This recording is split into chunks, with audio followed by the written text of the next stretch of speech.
I'm at the end of my tether. Last night, the weather's been poor. We've been indoors. We were indoors yesterday evening, and the dogs were going on and on and on. And we're behind double glazing. Mark's playing music. I'm listening to telly, watching telly, and all I can hear is the dogs. And probably about 9 o'clock, I went out and shouted loudly. I had to do it twice because they didn't hear me the first time because they were just so whipped up in their whatever they're doing. And they stopped. And then 10 minutes later, he drove up. So he'd been over the road down in his fields. So he could have heard all this down there, but chose not to do anything about it. I slept badly, and during the time that I was awake, this was going through my head because we've got the conciliation meeting on Thursday, I think. So,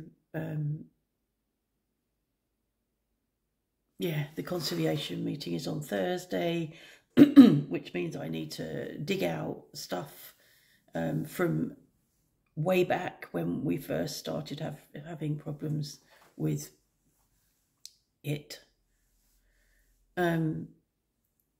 So that was all going over in my head, thinking about where is that? I need to find that, you know, and look at what went on, what date, how long it was that we've had peace, because we did have a period from when all of our issues stopped, everything stopped, and we've had a period of calm and peace, which has been lovely. And then this has come up in the last 15 months, I think. I haven't kept track of it because you don't. It's sort of insidious. It begins to seep in, and then you think, Jesus, we've been putting up with this for however long. I know it was going on last August because our neighbour was here from in her holiday home at the end here, and it had been going on some months before that. So yeah, I think about 15 months, I don't know. So anyway, that was going all through my head this overnight, and then woken by them this morning.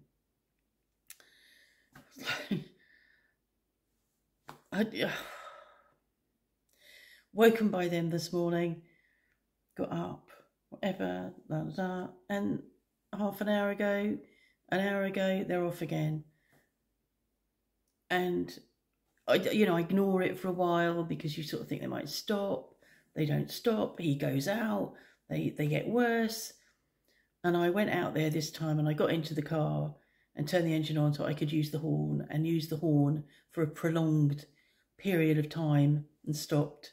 Then did it again and stopped, and still had to shout at them for them to stop. And it's gone quiet. But I've had enough. And our thoughts are that he won't turn up for this meeting.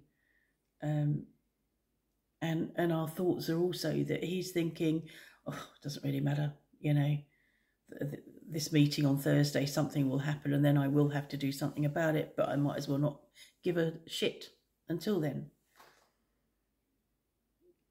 So I've got some writing to do this weekend. We need to prepare a statement for Thursday based on what's going on now, and I need to print off the old stuff to provide perhaps for the judge afterwards, for him to see the history or some of the history of this issue.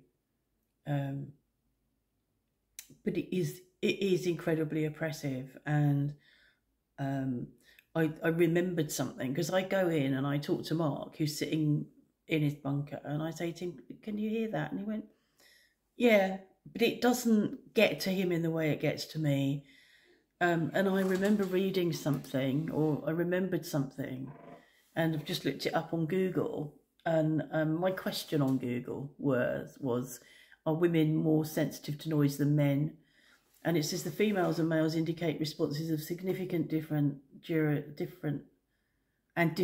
noise exposure. The women are more sensitive to noise Thus they experience more noise-induced annoyance and fatigue. And that's what's going on for me. And so I'm dealing with this crap, which is oppressing me and annoying me and distressing me and coming down off my steroids, and I'm in pain. It's just too much. And because I can't say any of this in the meeting, because I don't want him to know that he's getting to me. I don't know, he might see this. A friend of his might. There was a friend of his on here before who had a go at me, so I don't know. But I don't want him to know that. But yeah, so women are more sensitive to noise and more sensitive to the consequences of noise, which is quite interesting, because I certainly feel it. Because I, go in and say something to Mark, and I sort of interested. It's like, well, why isn't this bothering you? Well, it's because we're different. Women hear dripping taps, and men don't hear them. And I haven't got great hearing, but there are things that I hear, and yeah. So I am very pissed off, and very distressed. I know I don't look distressed, but I'm not going to sit here and bawl my eyes out to you on camera. But I do feel, did feel close to tears, and we'll be pleased when we're done with Thursday, and to see how that pans out. We've got a translator coming with us. I've employed a translator because you really need to have, all of your French ducks in a row for this. And we don't have all of our French ducks in a row. We could probably get by, but I don't want to get by. I want to be sure I know what's going on. Because if he does turn up, he's going to be accusing us of lots of things. He used to do that. When all of the crap was going on years ago, we had a gendarme at the gate one Sunday, Madame Bernardy, who we got on with really well. But she was at the gate and she said, "Can you come to the gendarmerie next week?" And we went, "Well, why? What for?" And she said, "Come to the gendarmerie next week." So we turned up there. I think we made an appointment, turned up there, and there was a list of 5 things that we had got wrong. This was during the time his dogs had been giving us, his previous dogs that had been keeping us, waking us at 3 in the morning. What had we done? Oh, Mark was having parties late into the night.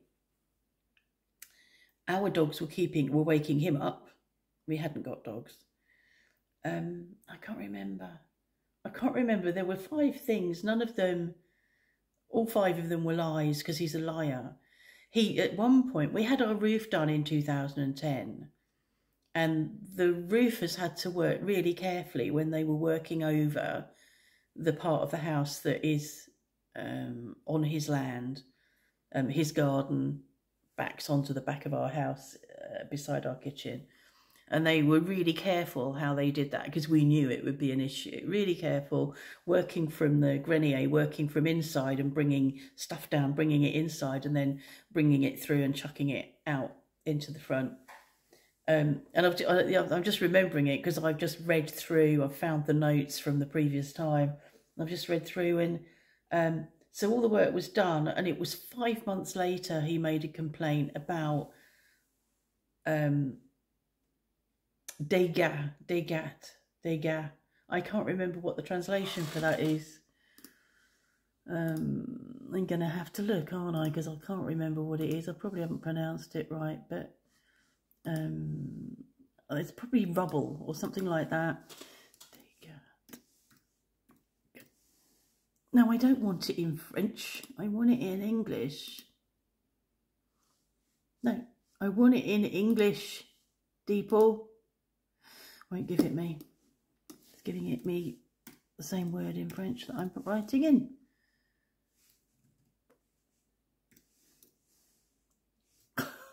This isn't working.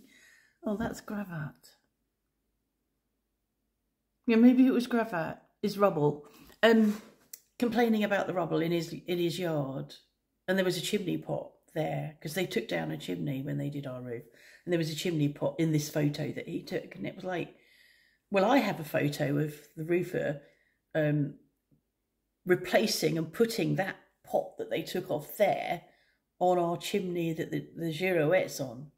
So it was like, he just lies, he lies.